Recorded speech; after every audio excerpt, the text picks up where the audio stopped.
Hello, everyone, and welcome to Rewilding Wellness Wednesdays. I am Dr. Kristy, and you are joining me for a podcast, yes, but even more than that, a community, a gathering place, and a movement. This is a time each week where we gather together to remember what it means to be well in body, mind, and spirit and soul. It's a place to listen, to learn, to ask questions, a place where ancient wisdom and modern science meet, and where we stop trying to fix ourselves and start remembering who we are. Because rewilding wellness isn't something we do alone, it's something we do together. And in doing so, we become part of something bigger than ourselves. So we're coming together today for Rewilding Wellness Wednesdays. I'm so excited today. I'm giddy. I can't even finish my intro today. And I'll tell you why in a minute, but yeah, so excited to have you here with me each week on Rewilding Wellness Wednesdays. For those of you who are new to me, I'm Dr. Kristy Vanacore. I am a medicine woman, holistic psychologist, multidimensional wellness practitioner, author, lyricist, ceremonialist, and I'm offering a different but essential approach known as Rewilding Wellness. This is a mission and a movement for adults, children, teens, and families using multidimensional and bioquantum practices for holistic healing and thriving. So after witnessing the staggering rates of chronic illness in adults and children alike, and the ineffective and disempowering practices of modern medical care, I recognized that my life's mission was to bring the health and wellness industries back to their roots and to reconnect people with their innate self-healing capacities. So for almost 3 decades, my work has integrated mind, body, and spirit and honors the truth that we are vibrational beings and that true health and wellness can only be birthed in the union of science with soul. As we heal through frequency, embodiment, cellular recalibration, regeneration, and ancestral ways, I am here to guide you through discovering your body's brilliance and timeless wisdom so that you can realign with the natural synergy of all of creation. I am here to light the way as you remember your roots, rekindle your instincts, and reclaim your sovereignty. So I work with people through private experiences, groups, classes, workshops, retreats. I am here to help you navigate life with grace, ease, peace, and harmony so that you can soar strong and steady, open, awake and aware, and ready and resilient. I love it. I love it. I'm so excited to be here with you guys. Today, I'm extra excited. I know I'm always excited. So many of you write into me like, Dr. Kristy, I love your excitement on your podcast. Thank you. And I get excited because, this work is amazing. And for those of you new to me, if you don't know my story, my first book, this is not a plug for my book. Well, maybe it is a bit. My first book, Rewilding, a Woman's Quest to Remember Her Roots, Rekindle Her Instincts, and Reclaim Her Sovereignty. That book is my memoir. It's my story of how I use every practice that I teach you guys. It's how I healed myself when no one else could. It not only changed my life, it saved my life. So the work that I do, I just read this bio and I've got these titles and, I always say I've got enough credentials to line a football field, but you know what? None of that is what truly excites me. What excites me is that I know this work works. Okay. This blending of ancestral and enduring wisdom with contemporary science is the way forward. And I am living proof of that. And the countless people who I've served through the years are proof of that. So yeah, I get excited, you guys, because it works. And you know what? There are so many people out there sick and suffering. And I am here to change that. I know that's why I've been commissioned in this life to do this work. So yeah, I get freaking excited. And today I'm extra excited because I have always done these podcasts as kind of live. I used to do them as Facebook Live. And then for a while I was doing them on StreamYard. And I'm working towards finding the right platform, because if you guys know me, you know that everything I do and everything I touch must carry a certain degree of integrity. And so I'm looking for the perfect platform in which to do this work, where I can see you face to face, where we can interact, where you can ask your questions live. That's what I want, because this is meant to be a community. We've got to do this work together. So for the last couple of weeks, and including today, I'm here on audio. But what I decided to do today, I was like, all right, Kristy, how can I get a little bit creative? I can't be live just yet, but how can I engage my peeps? And so what I decided to do was post on social, make a little video, a little reel, or whatever you call it. I'm not tech savvy. You guys know this about me by now. But I decided to put together a little video to say, I want to hear from you. What are some questions that you want to hear me answer? I want to tailor this to you. I'm not here just to hear myself talk. I want to hear myself talk. I want to teach. I want to inspire. I want to empower, right? So today's topic is all about emotions. And my gosh, this is a massive topic. And each week I cover these massive topics. And I remind you each week that, these episodes are between 35 and 60 minutes long. These are not meant to cover every single thread of information on every topic. It's just not possible, right? I teach courses on this stuff. If you're interested in more information, let me know. I probably have a course on it, or a wellness guide, or a book on it. But for the purposes of this podcast, I really try to cover very specific subtopics, if you will, of bigger topics. So today we're going to talk about emotions.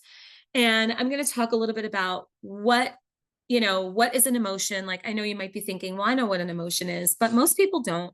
Most people actually confuse emotions with feelings, and they're actually two different things.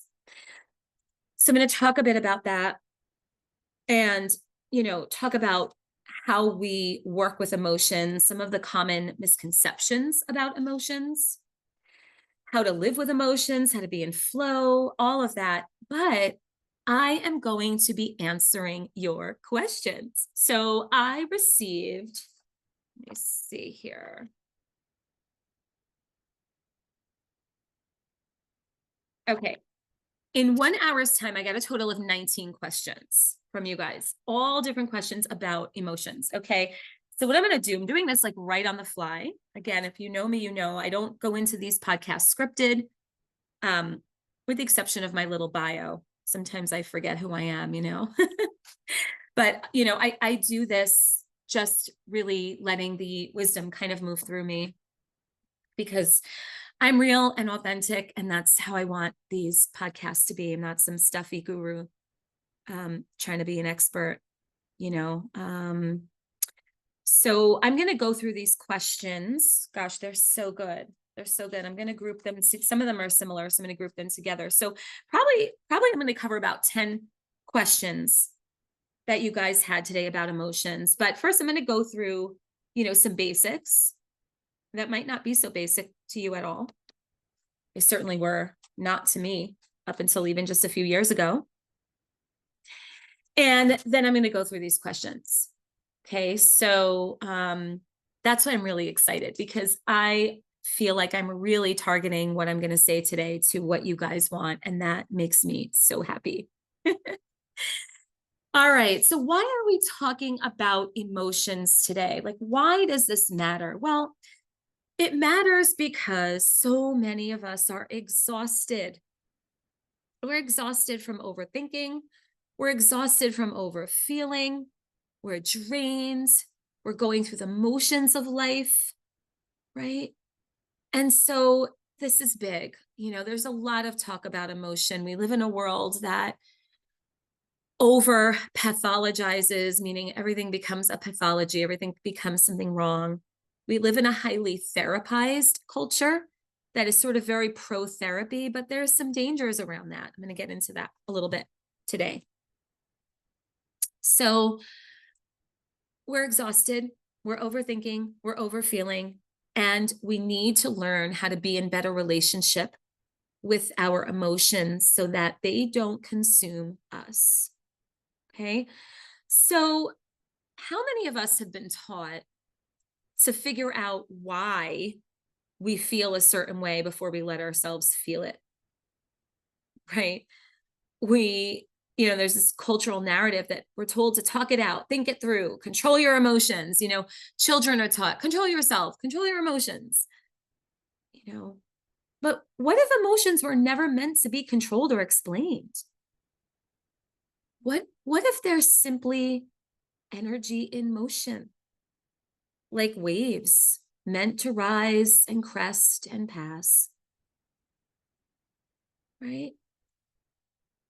So emotions are just energy in motion. That's what they mean. And they're waves that move through our energy system. And the truth is that they're felt in the body, they're not figured out in the mind. And the more that we analyze and cling to them, the more stuck they become. Ultimately, freedom comes when we sense and move and release them without getting caught up in the why. Okay, so that's kind of what I want to be working with you guys on today. Okay, that emotions are just energy in motion. They're not facts, they're not moral judgments. And I want to help you navigate emotions in a way that's honoring of your body and soul instead of mind obsessing that so many of us do, right? Obsessing over our feelings and our emotions. So I'm going to start to dive in here and talk first. I think I'm going to talk first about the distinction between feelings and emotions because we have to know what we're talking about here. So I always find it helpful to start with some basic definitions. And again, you may be thinking, I already know this, but just give a listen. Just give a listen. You might hear just a word or two that's a little bit different than the way that you've been taught it or the way that you've been conditioned to see it. It's my experience that most people, even professionals, use the words feelings and emotions interchangeably, and they're not the same. Okay, so here's what I mean. Emotions, as I just said, energy and motion, okay? These are raw, biological, physiological, automatic energies, okay? Emotions are the body's automatic responses to stimuli, okay? The hormonal shifts, the nervous system surges that then cause us to sense something, right? So we might get an adrenaline surge with fear or heaviness in our chest with grief, butterflies in our stomach, a lump in our throat, heat in our cheeks. Okay, that's all emotion, the raw physiological energies. Feelings, on the other hand, are the mind's interpretation. It's the story that we tell ourselves about the emotion, and it's the label that we assign to it, right? So you've got heaviness in your chest, right? Which is the sensory experience. That's the emotion. And then your mind interprets it and you're saying, I feel really abandoned and I feel like a failure. That's the feeling. That's the interpretation. The labeling. I feel sad. I feel rejected. I feel jealous. Those are feelings. Okay. So for example, let's say your heart is pounding. You've got this energy surge in your body. That's emotion. That's energy in motion. And then shortly after, you have the thought that says, I'm in danger. There's the story that in turn becomes the feeling. Okay. So there is a distinct and foundational difference between the two, right? Another example, and some of these examples I'm looking at the questions. Oh, you guys, it's such good ones. Some of the questions that came in. So your significant other texts you, and you see the text come in and your heart starts thumping when you see their name appear on your cell phone screen. That's pure emotion. That's energy in motion. Now, when your mind gets involved and starts to tell a story, that's when you might say, I must have done something wrong. I'm in trouble. I'm feeling nervous. That's a feeling. That's a story. That's a subjective creation of your mind. Okay? So emotions live in the body. Feelings live in the story we tell ourselves in the mind. Okay, this is a really important distinction, you guys. We cannot be using these terms interchangeably. Okay, when we confuse feelings with emotions, we get stuck analyzing the story instead of letting the energy discharge. As you're going to hear me talk to you about shortly, emotions, energy in motion. We've got to give space so the energy can move and we can release it. But as soon as our mind gets involved and starts to make its interpretation of what's going on, now we're stuck. Now we're in the story. Now we let that story define us. And all we're doing is feeding the emotion. Okay? So emotions can be thought about as these kind of temporary waves. Okay?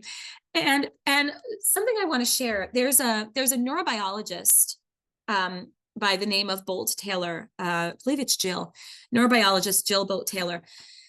And her insight, as she has researched and explained, is kind of this 90-second rule. And this 90-second rule is this, that the chemical surge of an emotion lasts about 90 seconds only. But as soon as we let our mind take over and we start to replay the situation or rehearse the story or ruminate on it, and we get caught in thought loops, now it goes on and on and on. And it keeps it stuck. It keeps that energy, instead of the energy being in motion, which is what we want, it keeps it stuck. Okay? So we can think about emotions as kind of like a weather front, right? That kind of moves across the sky. You know, it's a state. It's a temporary state. Okay? So I'll give you kind of an example. So I'm going to talk about grief for a minute, because actually that was a big theme of some of the questions that came up were around the emotion of grief and experience of grief. So I have felt grief move through me, right? In a couple of minutes when I allowed the tears to fall, right? I felt the heaviness in my chest. Tears started falling down my cheeks. And I just allowed it. You know, I didn't go into my mind about it. I stayed connected to the body. And this is a big part of what I teach people to do, right? Is how to go to the body, how to go into the emotion, into the energy in motion by allowing it so that it can move. Okay, Laws of Physics 101, you all took intro to science at some point in your lives, probably many years ago. If you're listening to this as an adult, if you're a teenager, maybe you took this recently. But energy is always in motion. It wants to stay in motion. So if we move out of the way of it and we don't get caught up in our minds, the energy can move and then it passes. So I've been in experiences before where all of a sudden the experience of my chest being heavy, you know, this sense of the grief, this physical grief in my body was so palpable, but I just allowed the tears and I breathed through it and then it passed. Versus other times when I've kept it stuck in me for days and weeks or months. because I spent time going into my head and rehearsing all the reasons why I was sad, all the things I could have done differently, playing it over and over and over again in my mind and letting the mind consume me. That's how I kept the energy stuck. Okay. So I want to say now on that note that this is how overanalyzing makes things worse. Okay. The thinking brain actually traps the emotional energy. Okay. So modern culture glorifies insight and analysis, right? Oh, use your intelligence, or you're highly intuitive. So tap in to why you feel this way. Right? So this cultural conditioning around figuring it out. You need to figure out this emotion. You need to figure out why you feel this way. Yet all this does is prolong the emotional charge because it keeps the energy stuck. So when we're trying to find a reason or a label for every wave of energy that moves through us, we're essentially recruiting our thinking brain. We're trying to drag in the prefrontal cortex so that we can keep revisiting the trigger, engaging the brain to solve what we're telling it is the problem. And all that does is prolong the stress response and amplify the emotion. Right? So when we're experiencing this surge in energy, our system needs movement, it needs breath, it needs expression, it needs motion, not endless interrogation. Okay? You don't need to know why you're sad to cry. The tears themselves are the release. That was someone's question too. Again, I'm gonna talk about the questions later. Can you tell I'm so excited to get to them? But I'm pointing out where certain things are related to your questions. You don't need to know why you're sad to be crying. The tears themselves are the release. Okay, you don't have to understand why you're angry to let that heat, that hot energy leave your body. Right? You don't have to analyze the sadness in order to feel that your heart is softening. No. Okay. In fact, for me, I'll just use grief as an example. True relief only came after I moved my body. I was sighing, exhaling, humming, crying, shaking. That's when I felt better, because I interrupted that mental loop that kept bringing me in and back into the experience. Didn't help the energy move. It actually helped it to stay stuck. Okay. So I want to talk about some more misconceptions about emotions, right? So we've already talked about how one of the misconceptions is that emotions and feelings are the same, which now hopefully you've learned they're not. And again, by the way, my friends, I am going through this pretty quickly. This is a podcast. It's meant to introduce you to these concepts. I teach week-long courses on this, 12-week and 12-month immersive experiences on these things. I work one-on-one with people, retreats, all of these things. So points being that I can't cover every single aspect of it here, but it's meant to start to plant a seed in you. And if you want to learn more, you get in touch with me and I can guide you to the more. Okay. So some of the myths we've already talked about. Emotions and feelings are the same, right? That we've got to analyze every emotion and feeling in order to understand it, in order to heal. No, all myths. Okay. Now, some more myths. Okay. People say all the time, if I feel something, it must mean it's true. Myth. The truth is that feelings are not facts. They're simply signals, but they're not facts. Okay. In order to heal something going on in me, I have to understand it. That is also a myth. Okay. The body releases the energy first. So when we release the charge, that reveals the wisdom naturally. There's nothing else we have to do. And if we spend time going into our head to analyze it, all we're doing is keeping that energy stuck, because we're keeping ourselves stuck in a mental loop. Okay. Another myth: ignoring emotions makes me strong. Hell to the no. Suppressed energy, which is what that means, right? That's when we sort of push it down, right? Oh, this is too much. I don't want to feel this. Let me just shove it away. Let me package it up in a neat little package and tie it with a bow and tuck it on the shelf. Suppressed energy eventually leaks out. Okay. And how it does that is through physical symptoms, sickness, outbursts, okay, fatigue. That energy has to go somewhere, right? Again, remember, we're talking about energy. And energy always needs to stay in motion. So you could be pushing it away, thinking that you have packaged it up and you've got it on the shelf, but it's energy. It's got to find a way to move. It will come out. It will come out in some way. And the way that it usually comes out is not healthy. That's when we get sick. That's when we feel stuck,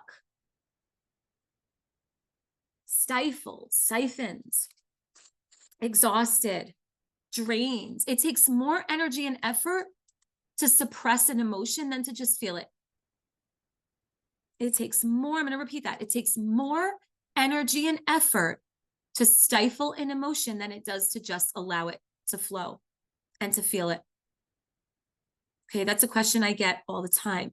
And so many people think that they are getting ahead of it. It's like, oh, I'm going to get ahead of this. I'm not going to feel it. I'm going to push it away. I'm going to push it away. That's when you get drained and exhausted.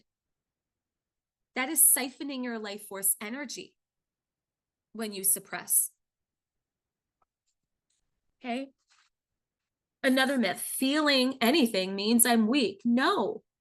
Feeling is how your nervous system completes its stress response.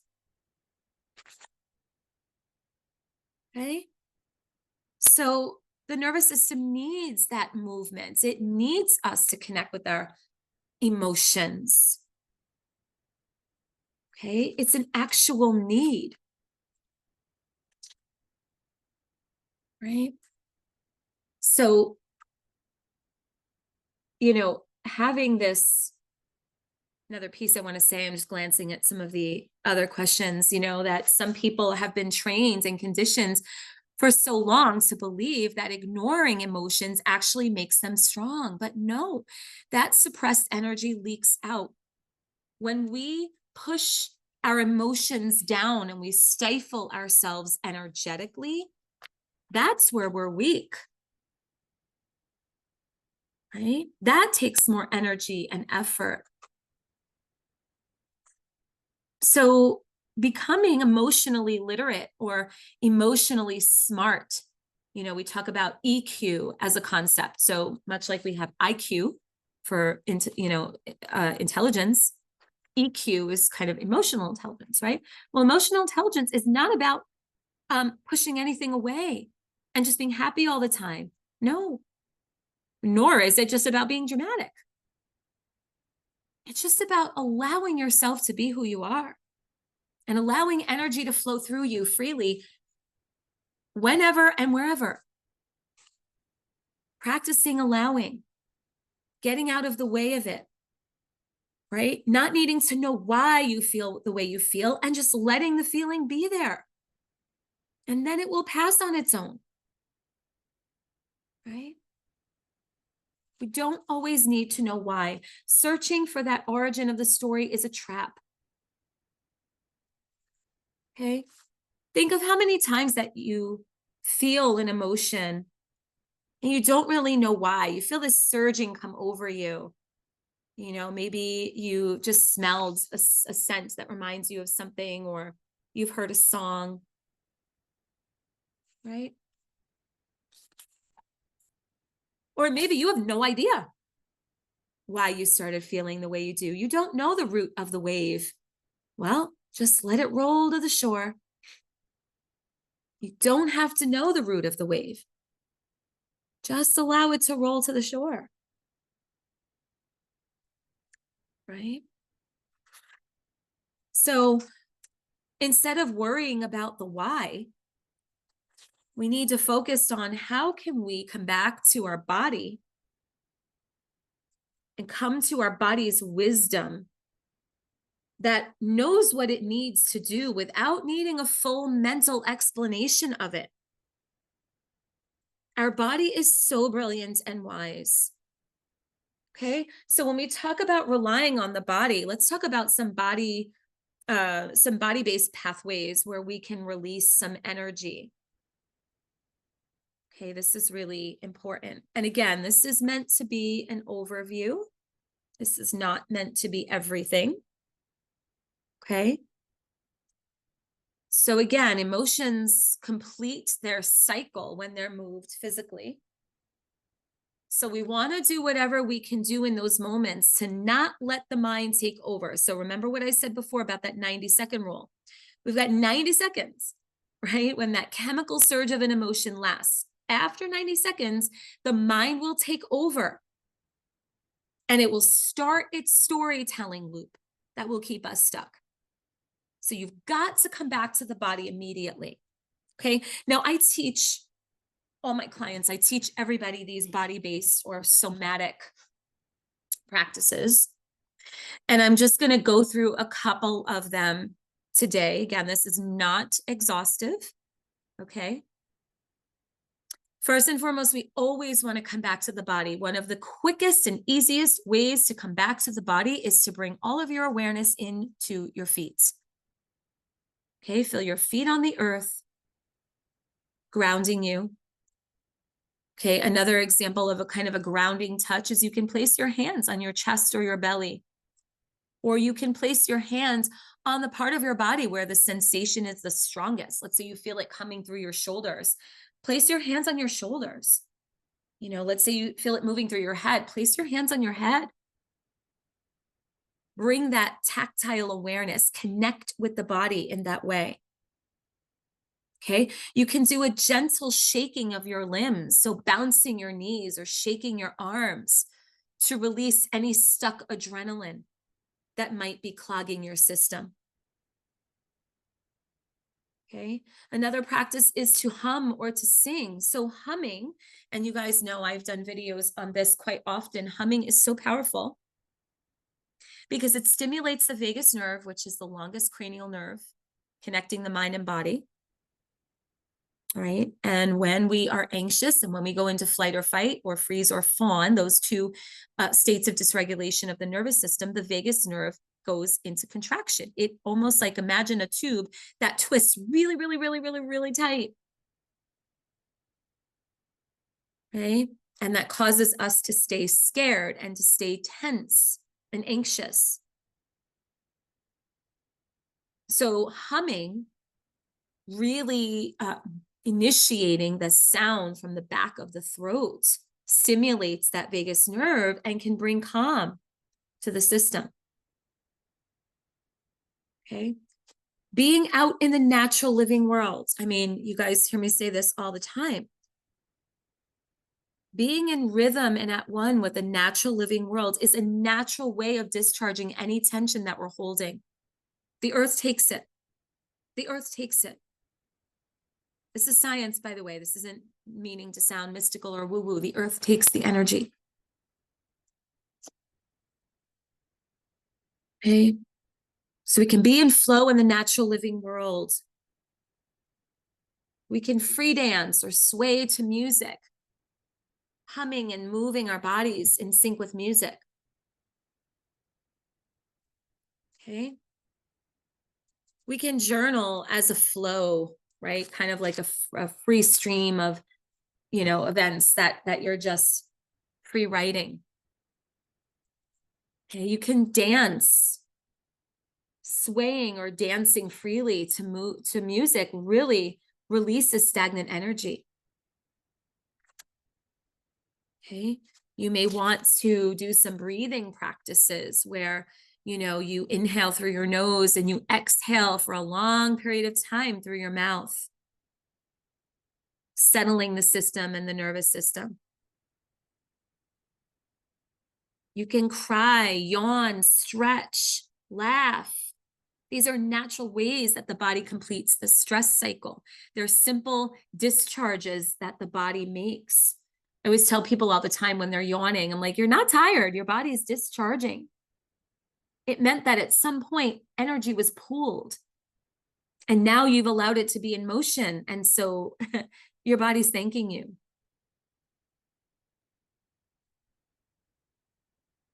Okay. So you can do different types of breath work, taking, a shorter inhale, maybe for a count of 4, a longer exhale for a count of 8. Point is, there are many things that you can do, and all of them involve the body. So this does not involve thinking about an emotion. It involves moving about it, being in the body and moving about it. That becomes really important. That allows us to be healthy and well, regardless of what the experience is, right? And we don't need to know the why, right? We don't have to know the why.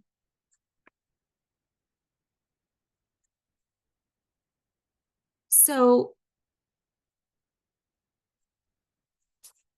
ways that we can kind of stay in flow, meaning allowing this energy to move through us.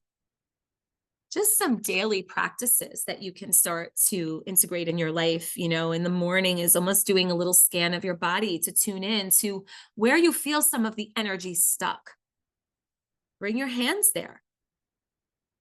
Maybe start doing a little shake or a stretch to get things moving and shaken up.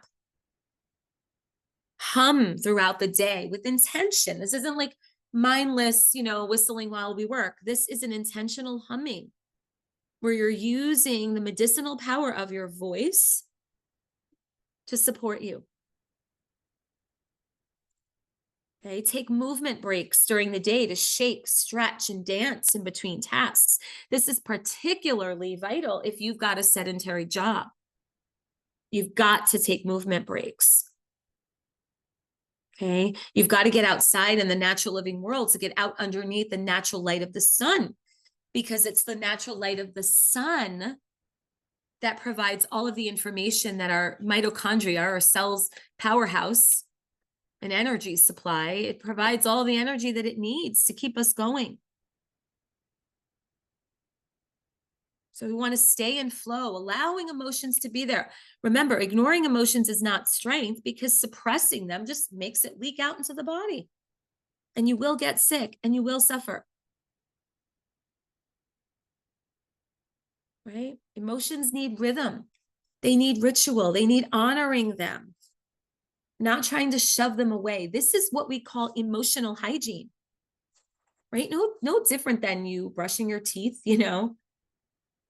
This is emotional hygiene that we're talking about. Okay. So I really want to get to the questions. I've been dying to. So I have them right here. I'm going to get to these questions. Okay. Because they're good. And look, I did this because I'm sure that you're going to identify with one, if not many more, that are on this list. Right? Because we all do this. We all do this. So we all can benefit from this information. Okay, so let me step into these questions. Okay. So first question is, I'm going to start with this one. Okay. And this is a good one because, many people, and this is, I started by saying, so many people are sick, they're overwhelmed, they're overfeeling, right? There's so much going on. People are in an emotional upheaval right now. So it seems, all you have to do is turn on the news or go to your Facebook page or whatever, and you'll see it, right? Everybody seems to be in emotional upheaval. So this is important. This is important, why we're talking about this. Okay. And so these questions are real, and everybody is so, struggling with, well, I want to be in touch with my feelings, but I don't want to feel too much. No one knows where that line is. So one of you wrote to me and asked, how do I stop crying at work when emotions hit? And this is a woman who goes on to talk about how she recently lost her father, and very suddenly and unexpectedly. And so she's navigating grief, right? And so she's finding that sometimes she's at work and everything's okay, and then all of a sudden she's in tears. Okay. Now, again, I'm so excited about these questions because I want to provide answers. I'm going to provide answers in a succinct way, just for the purposes of time. Okay. But if this relates to you, or this is your question and you want more information, please get in touch with me. I'm here to help. Okay. You do not have to do this alone, nor should you do this alone. Okay. So, for this person, I'm going to call her Carol. So for Carol, who is experiencing bouts of crying while at work, navigating the grief, the loss of her father. So remember that tears are not weakness. They're the body's way of releasing stress hormones. Okay. It's a very biophysiological process. Okay. And again, we're shamed for things like tears. Meanwhile, it's a natural biophysiological process. So the first thing I want you to do is remember that tears are not weakness, and they're nothing to be ashamed of. It's energy in motion. When I studied therapeutic dance, my teacher told me, this was on day 1 of the class, she said that the most vital dance from a health perspective, the most vital dance that there is that of crying. And we sort of all looked at each other like, crying? What? Crying's a dance?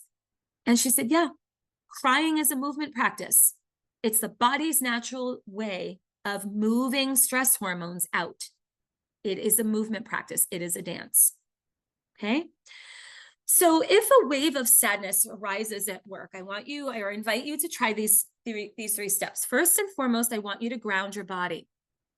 Okay. And you're going to connect with 4 anchor points. I call these your anchor points, or your inner compass. You're going to plant both feet on the earth. And if you're listening to this and you're able to do this with me now. Plant both of your feet on the floor and feel the energy of the earth under your feet. Okay, notice the soles of your feet touching the earth. And then tune into the crown of your head, the very top of your head, and feel it rising towards the sky. And feel the expansiveness of the sky above your head. Next, bring your awareness to your tailbone, the very base of your spine. And imagine that it extends out of your body, almost like you've grown a tail. And that leads way down into the earth, and it roots you and it grounds you, holding you steady. And then bring your awareness to your core, your belly and your chest and your heart. That whole middle section of your body. You can even bring a hand there, bringing one hand to your chest, one hand to your belly. Okay, these are your 4 anchor points. Feet on the earth, crown rising to the sky, your tailbone rooting you, and your center, your chest and your belly, empowering you and steadying you. Second step is to begin to soften your breath. Inhale through your nose and exhale twice as long through the mouth. Okay, so you might inhale, if you like to count, you might inhale for a count of 4. And you might exhale for a count of 8. If the 8 is initially too long, sometimes it is, especially when we're not used to this deep breathing, do a count of 6.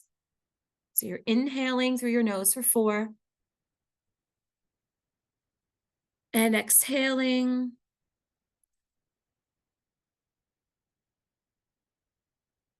for a count of 6 or 8. This is telling your nervous system that you're safe. Okay. Step 3, just bring your awareness into your body.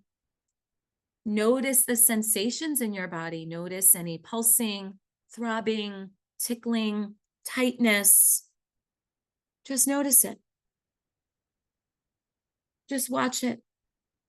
All the while you're connecting with your feet on the earth, your crown rising to sky, your tailbone rooting you, and your core stabilizing you. You're just watching the energy in the body and giving it space to move through you. Okay. So the waves of energy peak in about 90 seconds, right? So those 3 steps, grounding your body, softening your breath, okay, noticing, not suppressing, that is something that in the moment is going to prevent you from moving into a state of nervous system dysregulation. And the goal here, this is really important, the goal here is not to calm down. The goal is to feel. The goal is to allow. The goal is to be a river, to allow that emotion, that energy in motion to keep moving. It wants to keep moving. That is what health is. You guys have heard me say this. Health is ease. Because what is the opposite of health and ease? Dis-ease. That's when it's blocked. Okay, so your goal is not to stop the tears. Your goal is not to stop feeling sad. Your goal is to give all of this a safe pathway to travel. Okay, so if you're at work and you do this, you ground your body, you soften the breath, you notice without suppressing, that will help. And tears still may fall, let them. Later after work, maybe go for a longer walk. Maybe shake out your body, do a little dance, shake it out at home. Something you may not be able to do in the office around people, for example. Okay, so I hope that one was helpful. Second question I want to target is, what is the difference between suppressing and regulating emotions? Okay, and this is, there's a longer story here. This person is saying, for so long, I thought I was regulating my emotions, but I came to discover I was actually pushing them away. This is such an important question, and I'm so grateful to you. This is John. I'm so grateful to you, John, for sending in this message. So, or this question rather. So suppressing means that we push down the feeling. Okay. We don't want to feel it. We don't want to deal with it. We don't give it time or attention or energy. We push it away. What we end up feeling then is a tight jaw. We feel a holding of our breath. We feel in contraction because the energy is trapped in the body because we're trying to pretend it doesn't exist. Regulation, on the other hand, means creating a safe environment, kind of a safe container, if you will, so that the body can actually move the emotions through. We slow down our breathing. We ground to the earth through our feet. We use gentle movement. We honor the emotion instead of pushing it away. That's the difference. So, wow, what a beautiful distinction, John, that you came to discover, that what you thought was regulating, and this is very common, and I've seen this a lot. Oh, I'm emotionally regulating. I'm doing great. I'm doing fine. Meanwhile, you're going through the motions, but you're in contraction. And again, your body will tell you. If you're in constant or chronic physical pain, here are some telltale signs. If you are in constant chronic physical pain, that's a sign that your body's in contraction. If you've got a tight jaw or you get TMJ, if you grind your teeth in your sleep, okay, those are more telltale signs that you're suppressing emotion. Okay, crying all the time for no reason. Again, the crying is not a sign of weakness. The body needs to release, but it shows you what you've been holding. Okay, if you are constantly struggling to take a breath and you find yourself like trying to catch your breath, there's trapped energy in your chest. right? If your muscles are sore constantly, if you've got back problems, oh my gosh, the number of people that come to me with back pain, chronic back pain, excuse me, in your upper back, lower back, middle back, doesn't matter. If you are inflexible and rigid, so let's say you try to, I'm thinking of a client, I have several clients who are yoga teachers, and they find themselves getting stuck and getting rigid, and they think, oh, it's because I teach too many classes. No, it's because you're holding emotion. Okay, if we had more time, I would go into the influence here of the fascial system, which is your connective tissue. The connective tissue, I'll say this for the moment, is supposed to be soft and supple and flexible and pliable. It's what allows us to contort our bodies and move. I'm dancing as though you could see me. Okay, it allows all of that to happen. It allows all of the liquids that are in our body to move, to lubricate us so we can move fluidly like a river. When we are holding and storing emotion and we're sequestering energy, that fascial network that is usually supple and thin and fluid gets hard, like cement, like armor. You know, that expression, bracing yourself, I'm bracing myself for danger, or I braced myself for impact. That's what that means. The fascial system gets hard, and the imprints of our experiences get stuck. Energy is no longer in flow. We become like the Tin Man. That's suppression.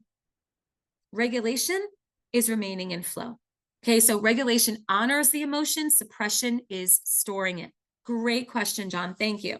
Next question. If I don't analyze my feelings, how can I learn from them? Oh my God, you guys were like epic with these questions. Really epic. Really, really epic. And I'm impressed. A few of you are my clients, so I expect that you'd have good questions. I taught you well. But some of you are not, but you have really good questions. Okay, if I don't analyze my feelings, how do I learn from them? Such a good question. Here's the truth. The insight that you're looking for, okay, and it's not a bad thing to want the insight, but insight can only come after the energy has moved. Okay, first the energy must release by crying or breathing or humming or dancing or stretching or moving. That will bring the nervous system back to regulation. Once the nervous system is back to a balanced, regulated state, the thinking brain can access wisdom. Okay, so the metaphor that I like to use here is one of a foggy windshield. Right? So you can't see the road until you wipe away the condensation from the glass. So you have to feel it first, and you can reflect later. And when I say reflect later, this doesn't mean going into the mind and analyzing. The wisdom naturally comes. The insight reveals itself with such minimal effort. Instead of you sitting there racking your brain, why am I doing this? Why do I feel this way? Where did it come from? Blah, blah, blah, blah, blah, blah, blah. And all that does is keep you more stuck. Feel first, reflect later. Amazing question. Okay, next question. How do I release anger without hurting anyone? Again, beautiful questions. People, I'm so excited about this. I can't wait to be live because I would love to be, face to face in a dialogue about this. It's coming, it's coming.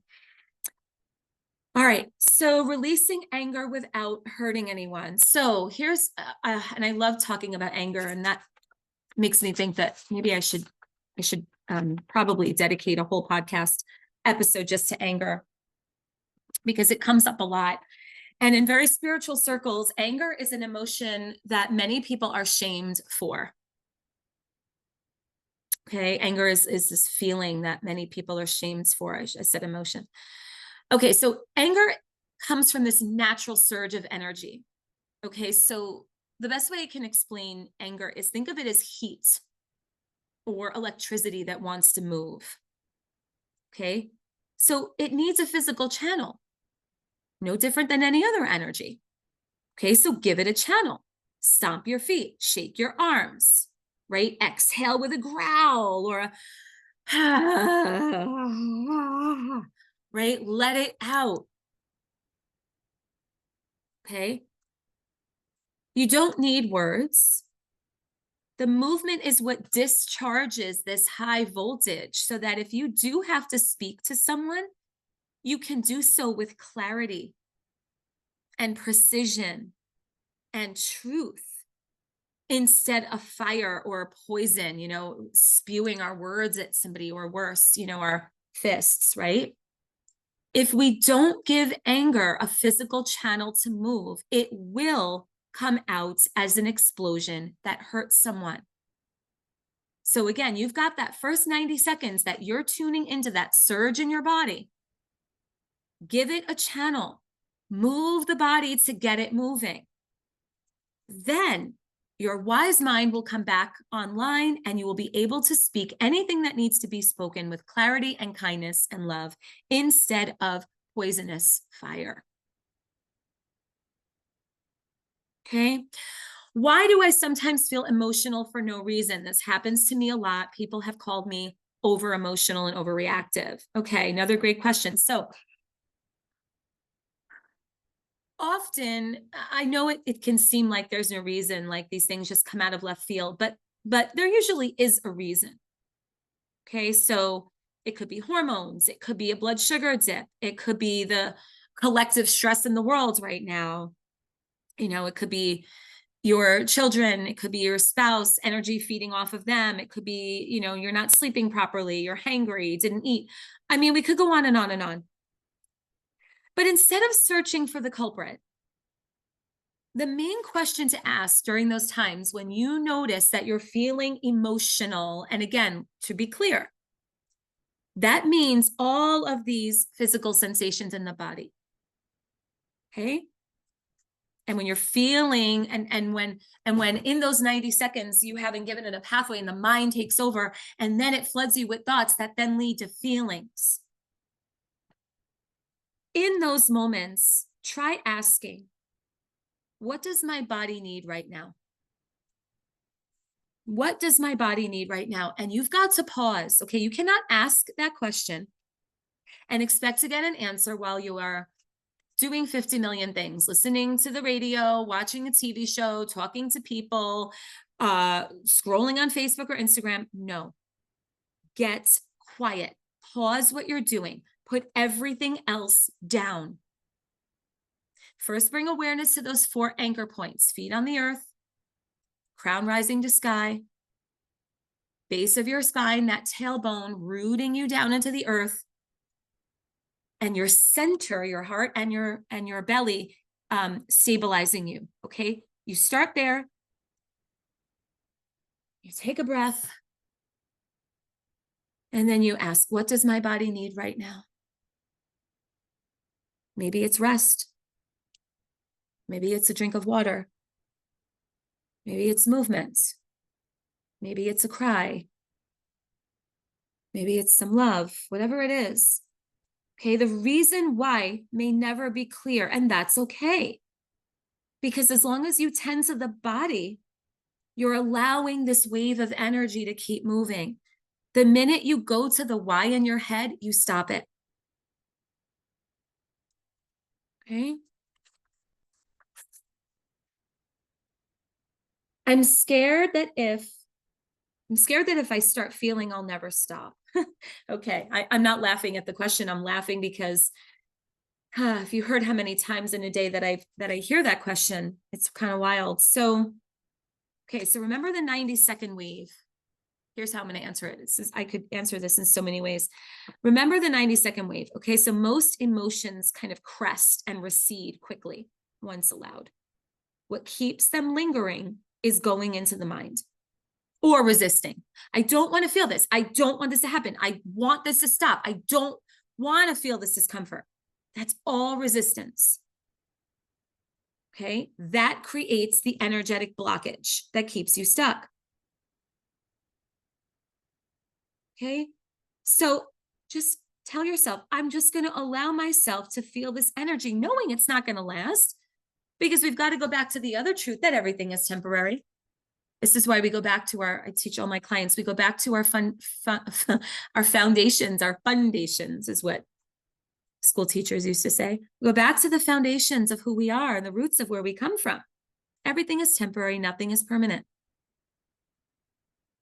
Okay, feelings will not drown you. Bottling them up will.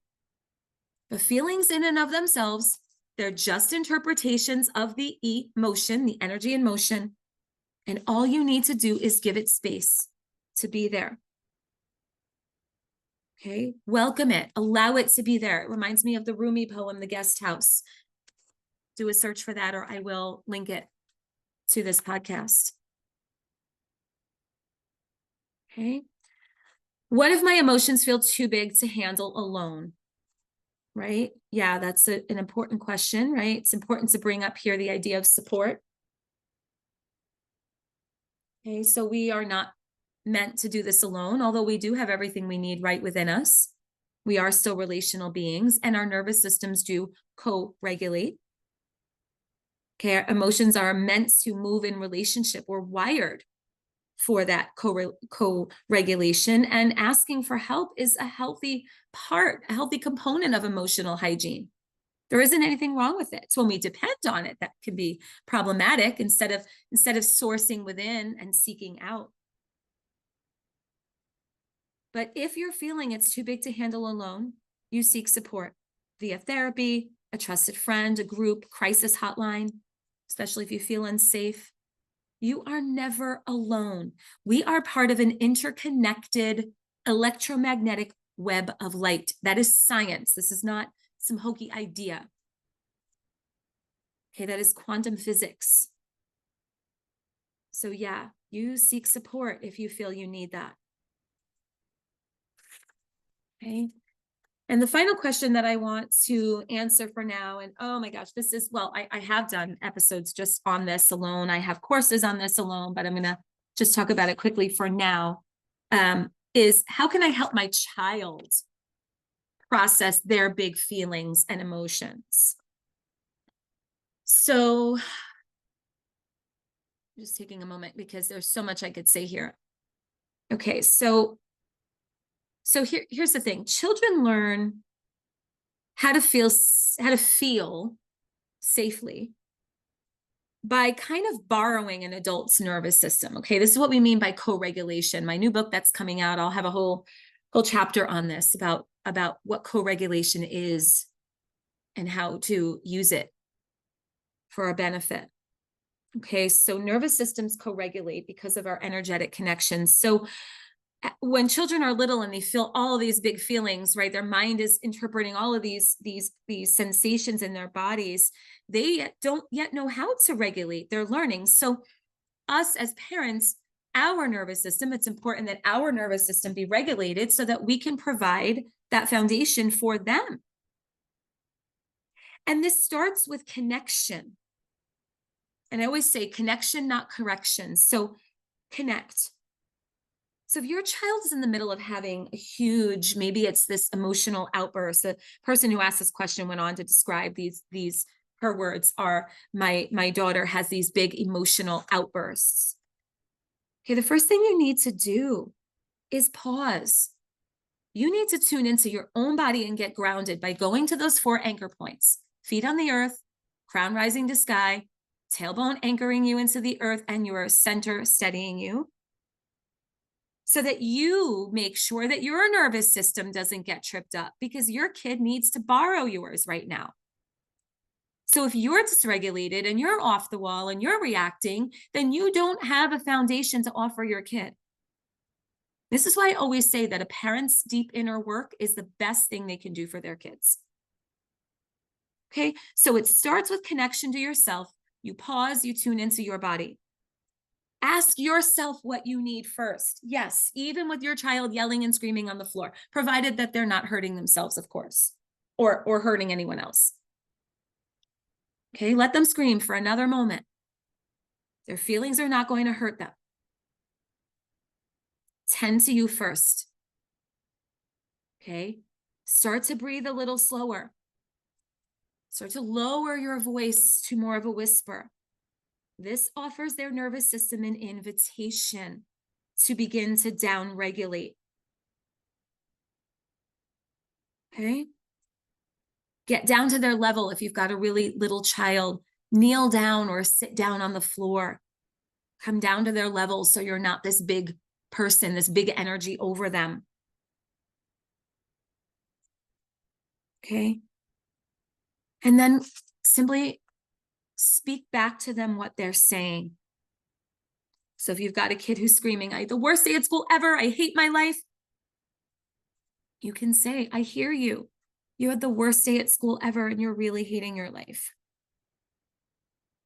Okay? You just say what you're noticing without any judgment. Okay? This is where some parents, and I'm trying to keep this brief because I've got a course called Love. It's a conscious parenting course. Check it out. Let me know if you're interested, where we dive deep into this over the course of a few weeks. So you really sort of master this approach. It's very powerful. It's life-changing and it's relationship preserving and thriving, where you learn how to validate your kids' feelings rather than judging it, right? So like, what if you had the worst day at school? Please, it couldn't be that bad. You go to a great school. Or what problem could you possibly have? I had a terrible day at work. This is how this goes sometimes. And then your kid feels completely invalidated. So you simply notice and mirror back to them what they're saying or expressing without any judgment. 9 times out of 10, that starts to diffuse it for them because they feel seen and heard. And that's what most children are wanting. Other times we take it a step further. It's like, wow, I see that your fists are really tight. I see that your body is trembling. Let's ask your body what it might need right now. Oh, your body needs jumping jacks. Let's jump together. Oh, your body needs to shake it all out. Let's do a shaky dance. Right? That is showing them that any emotion, any feeling originates from an emotion that just needs to be moved, and that they're safe enough to do that. Many of you have heard me say ad nauseum, probably, safety must come first. If our system doesn't feel safe, it can't release. It won't allow the energy to flow. So you as a parent are providing that foundation of safety. But if you come at them with yelling at them, "Why do you feel that? That's stupid to feel that way. That's ridiculous. Don't be silly. You shouldn't feel that way. That's absurd." Now they're invalidated and they don't feel safe. They will remain in contraction.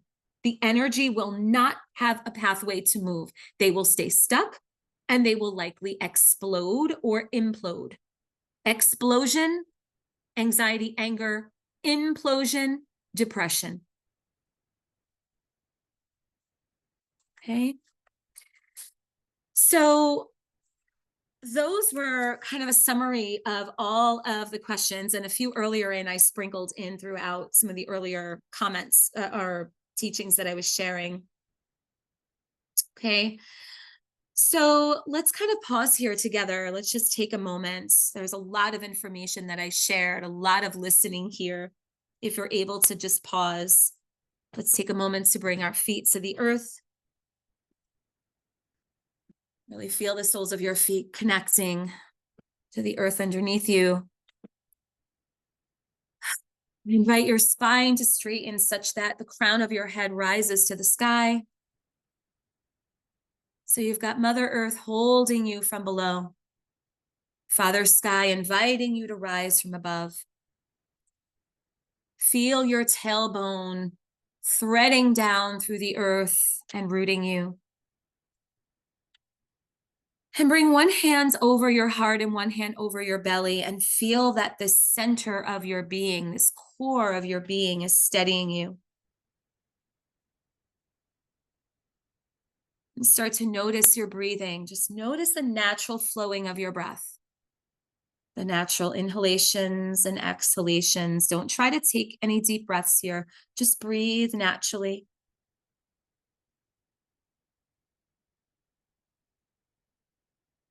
And continue to watch your breath. Notice that your chest and your belly rise and fall with your breathing.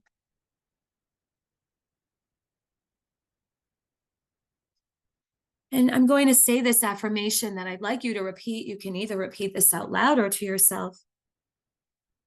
I allow emotions to move through me like waves. I don't have to hold them and I don't have to solve them. There's a river flowing through me. I meet all of my experiences with ease.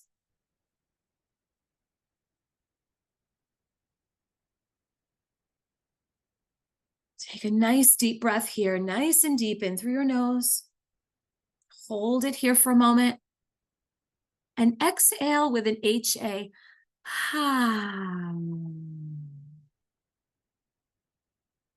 Take that 2 more times. Nice deep inhale through the nose. Hold it.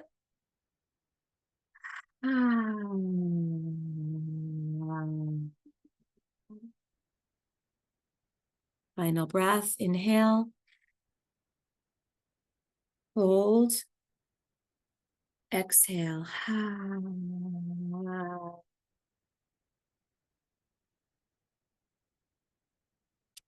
I'm so honored that you joined me here today for Rewilding Wellness Wednesdays, where we learned that emotions belong to the body. Feelings are simply stories and created illusions of the mind, and that healing happens when energy moves. So I invite you to listen, to ask me questions, give me your feedback, subscribe to my YouTube, share this with anyone you know and love who can benefit from this. This is even really helpful, you guys, to share this with your children. You know, those who would be old enough to understand it. You know, I work with children and teens as well as adults and families. Okay, so I'm here for you in whatever capacity you need, working with people privately in groups and classes and workshops and retreats. I have several books out, several more coming very soon in the near months. I've got wellness guides on a variety of topics, courses on a variety of topics. The information is here for you. I'm here to hold your hand as you rewild your wellness. Thank you so much again for joining me. I'm sending you lots of love, and we will rewild together again next week.